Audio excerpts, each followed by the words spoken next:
Welcome to the REI Diamonds Show with Dan Breslin, your source for real estate investment jewels of wisdom.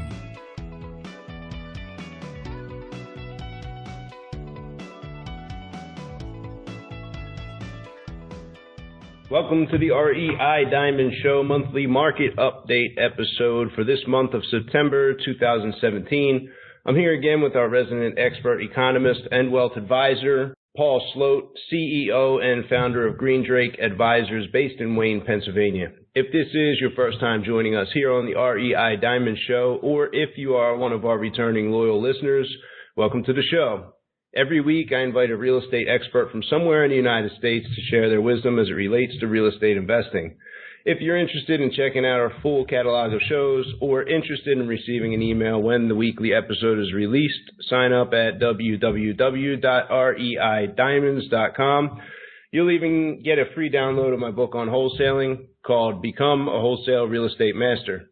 In addition to our weekly expert guest format, once per month, Paul Sloate joins us here on the show and fills us in on the economic forces at work in the national and global economy and what those forces might be expected to do to the local real estate investment markets in the short and long term.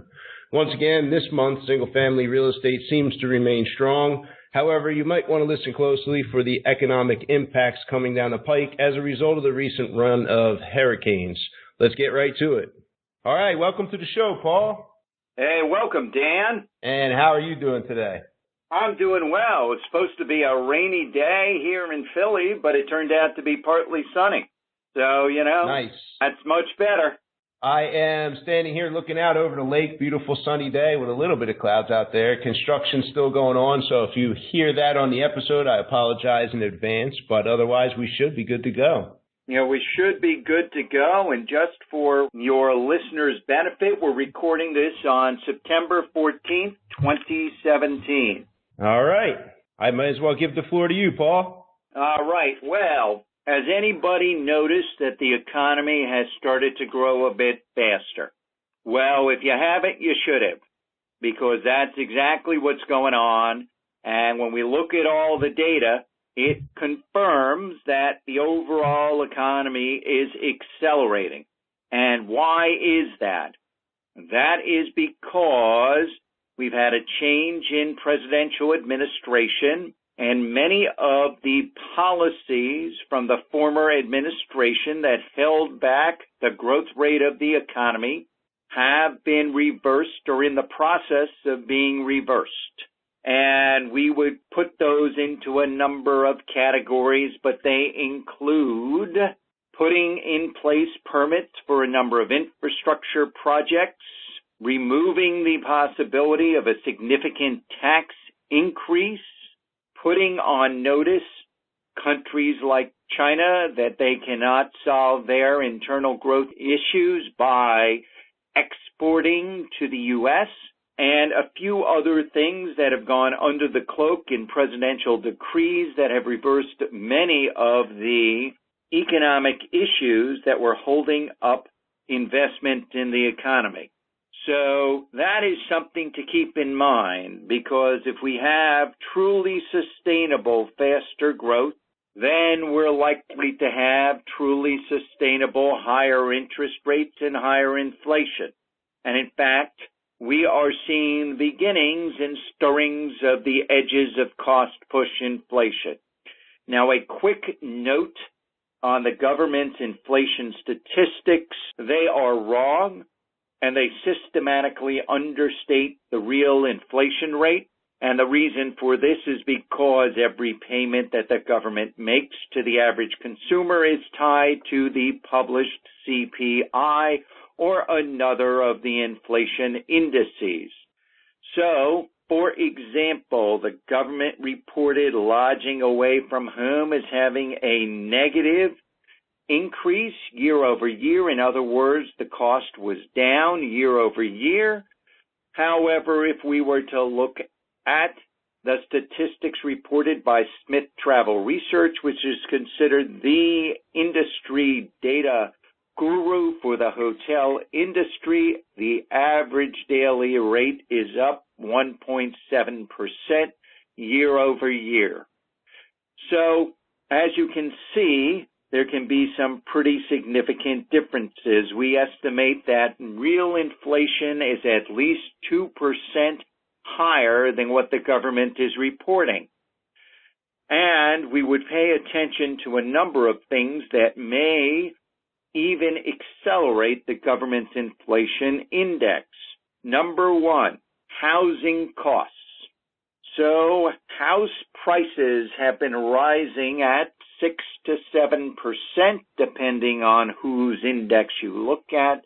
The Case-Shiller index has been running up in the high 5s, 5.6, 5.8 year over year, while things like the government's FHFA index are running up at a rate of 6.6 and higher percentage year over year.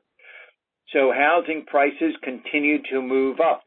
The only constraint will ultimately be incomes and the ability to purchase a home. Second, if we were to look at some of the material costs going into the building industry, we're having a little dispute with Canada on lumber. Lumber prices are up significantly year over year. And this dispute, by the way, has been going on since the early 90s, and the solution is we limit the amount of Canadian lumber into the U.S. If we look at other things like insulation, the price is going up. If we look at asphalt for roof tiles, it is going up. If we look at a number of other things like copper piping, it is going up. And the final piece we would look at is in the material costs, we would look at energy. Energy costs have been down because we've had a bunch of additional U.S. capacity coming online. However, over the last 6 months, U.S. inventories of oil have dropped almost 600 million barrels. In other words, we've been drawing down the inventories, and that is supportive of higher prices. And in fact, the International Energy Agency just raised global demand growth for oil this year to 1.6 million barrels a day. At the same time, we have OPEC constraining its production, and U.S. production growth only able to satisfy a portion of that overall demand growth.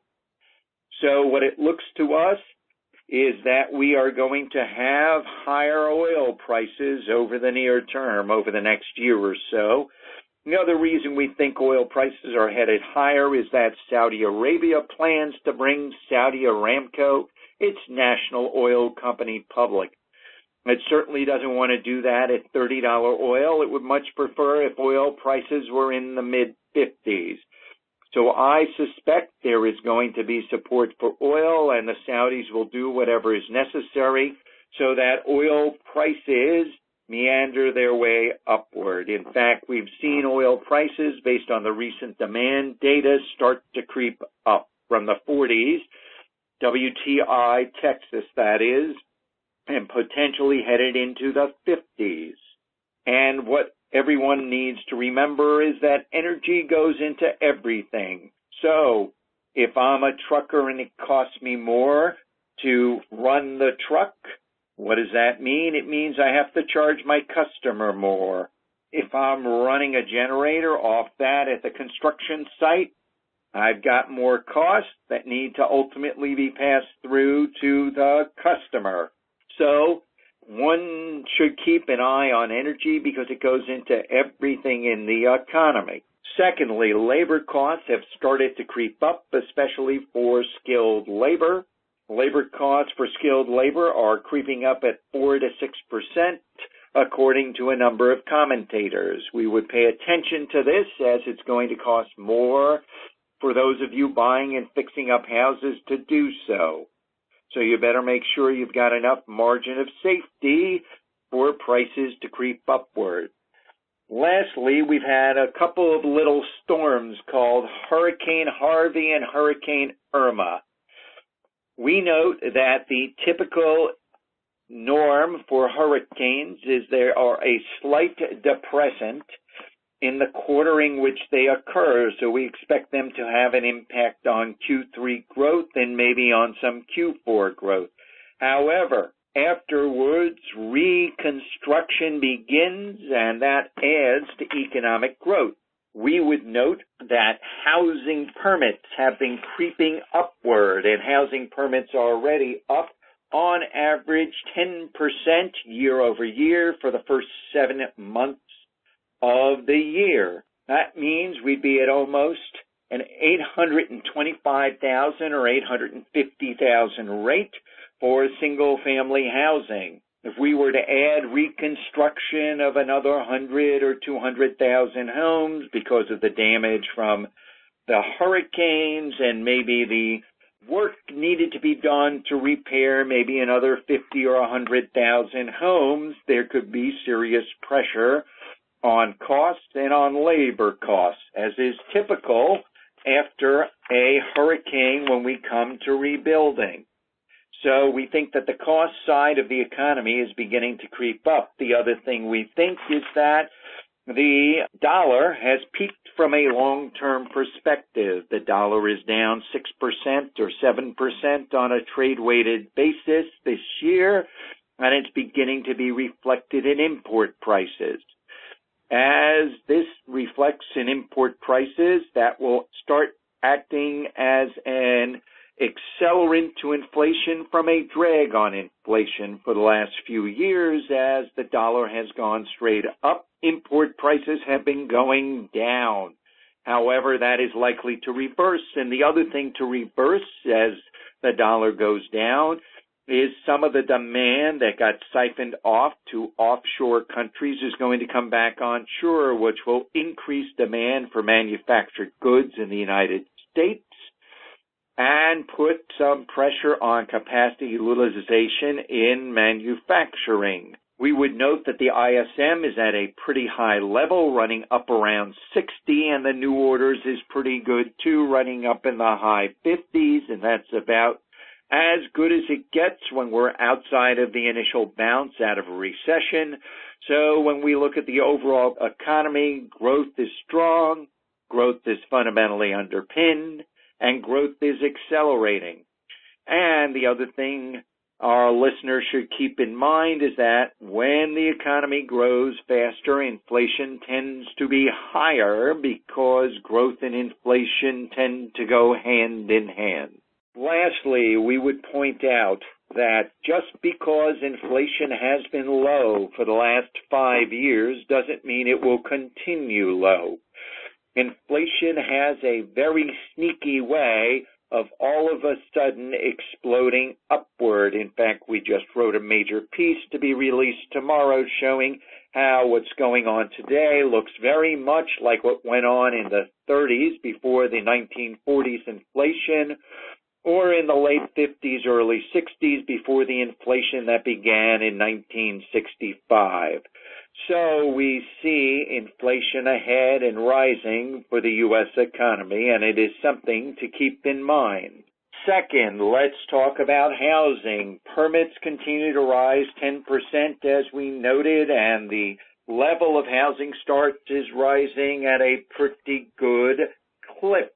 We noticed that last year we started and had permits for about 1.2 million houses and other units, and while multifamily permits are basically, you would think, down this year, but total permits are up 6% despite them being down slightly this year. So it is likely that overall housing permits will end the year somewhere around 1.3 million units, which is getting close to our 1.5 million unit run rate.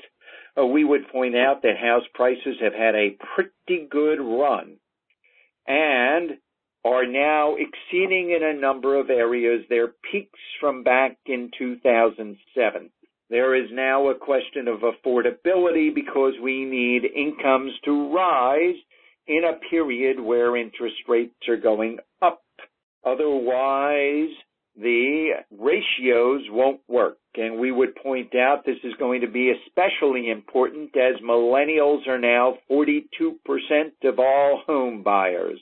We pointed this out last month, but we re-emphasize that what we're getting now is a big portion of the home buying public is millennials buying their first house.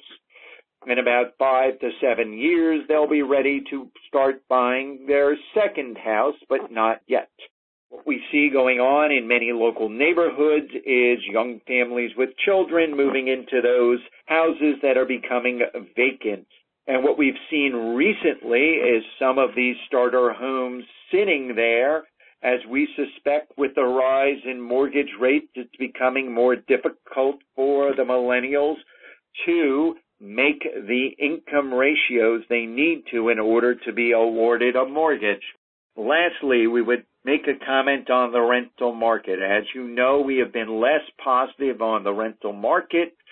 As we know, rents to incomes have been falling now, and that is something that we should pay attention to.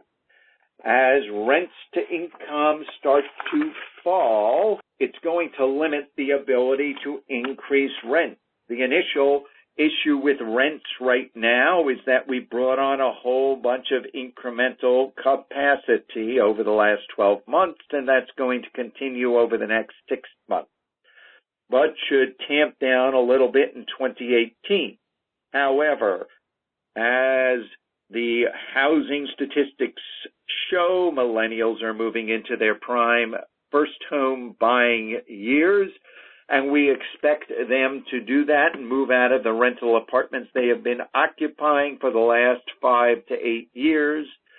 As a result, we expect rental rates to incomes to be under pressure for the next number of years. In other words, it's likely that rental rates will undergrow the overall housing price rise and also undergrow inflation rates. So, this might impact same-store net operating income. In other words, how much your net operating income can grow over time. So, as an owner of rental properties, you have to start thinking about whether you can do interesting things with your buildings in order to ensure that you can make the types of returns you think you can make.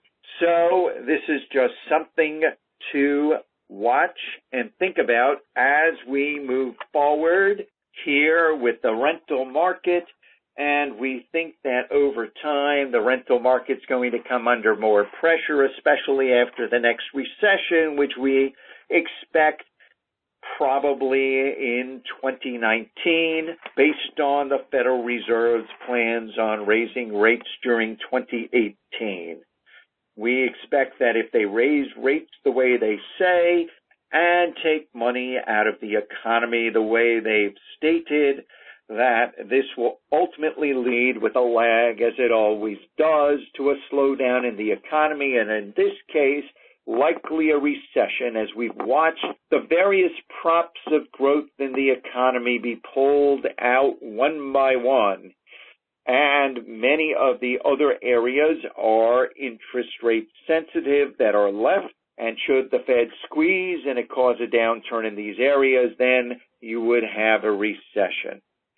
So we would pay attention over 2018. While we don't see a recession in the first half of 2018, it is time to watch the Federal Reserve carefully and watch your exposure overall to be prepared for what is coming. And that is all I have for today, Dan. Cool, Paul. I really appreciate the information. I got a couple pages of notes here. 2 questions. Number one, I have to call you out, Paul. We were on these calls maybe a year back, and the recession was supposed to be here by now, and we're pushing it back to 2019. What is it that's different about this? You know, even going back a little further, it wasn't you, but a lot of people out here are expecting the recession to come any minute. Do you have any kind of guess as to why we haven't seen that yet? 2018 or 2019, depending. And here's the depending. The depending is the following. The following is the Federal Reserve. What the Federal Reserve has done is said we were going to raise rates X. Instead, they raised rates X minus. Okay? If they had actually raised rates the way people expected them to do, then we would have had a recession. So it comes down to the Federal Reserve. If the Federal Reserve continues to hold off raising rates, you won't have a recession. You'll end up with an accelerating economy with accelerating inflation. So it's really all up to the Fed. I don't think it's up to what the federal government does or anybody in Congress. You can see how it's really up to the Federal Reserve here as to what they want to do. Typically with a new leader at the Fed, which is what we would expect in January, you will probably get some more interest rate increases. Their mandate is dual. One is full employment, which is where we are. I would point out we have the lowest unemployment rate since almost a decade ago, and the other piece is inflation.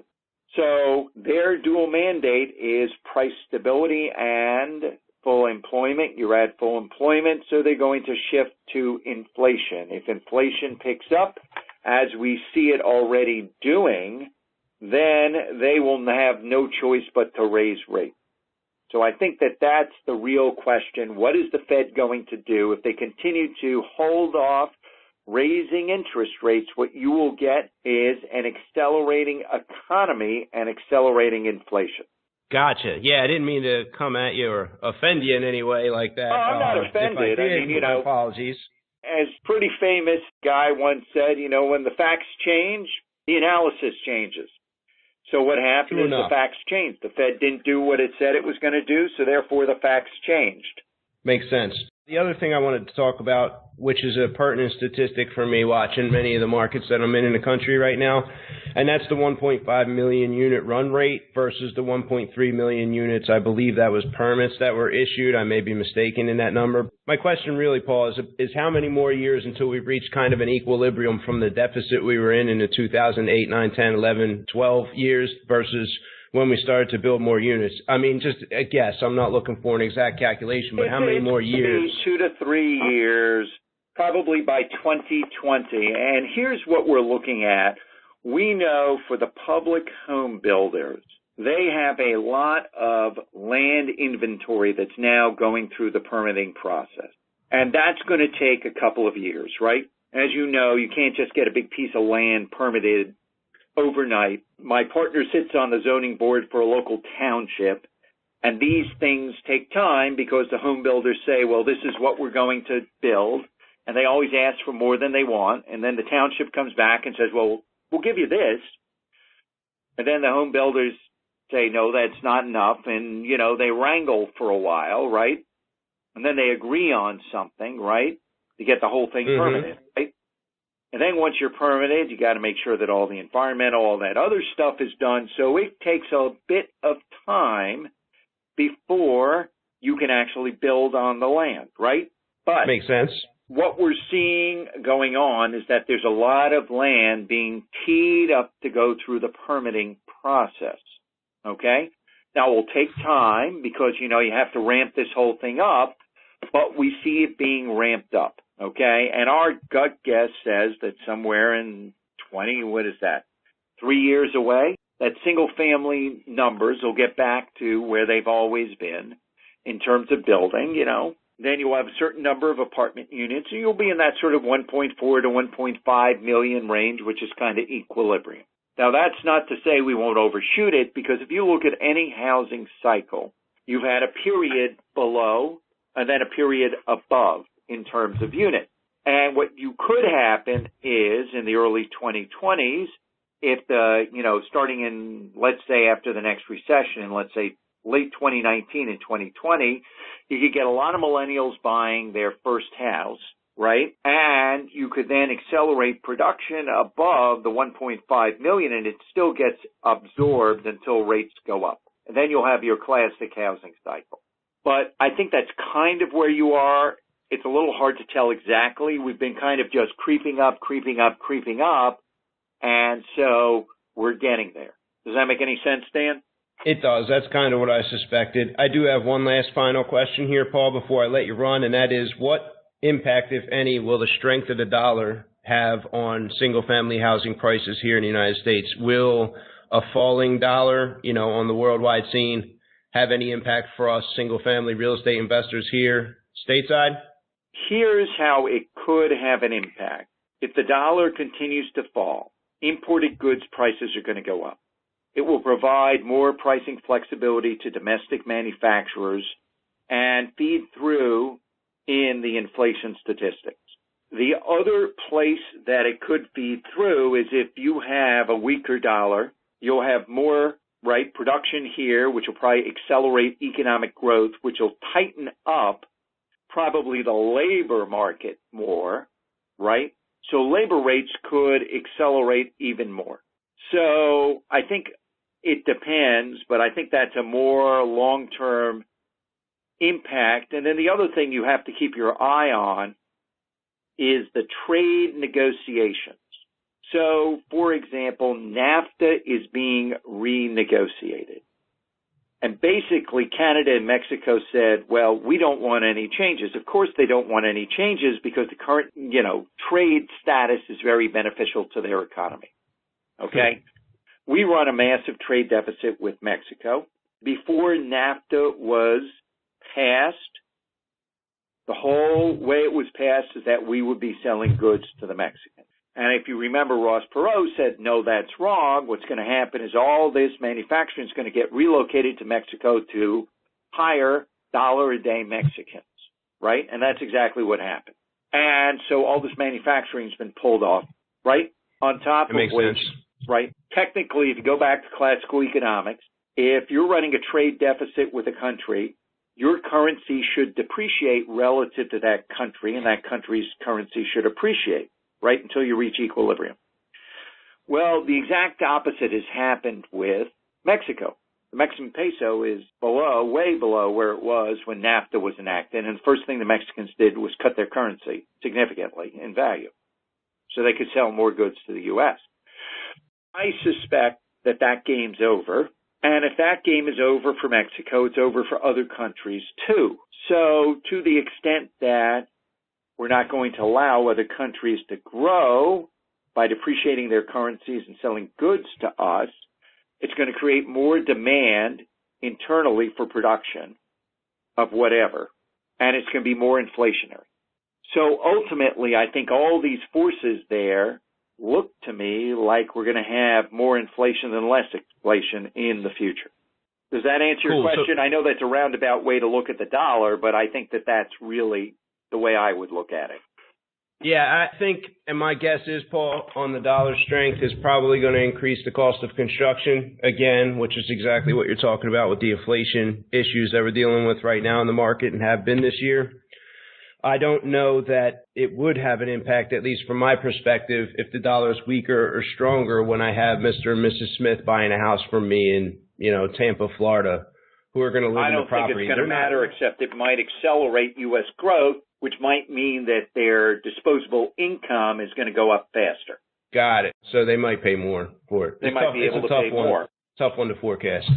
Yeah, it's really tough to forecast. But I don't think the dollar going up or down, historically, the dollar going down has been positive for U.S. economic growth, and the dollar going up has been a drag.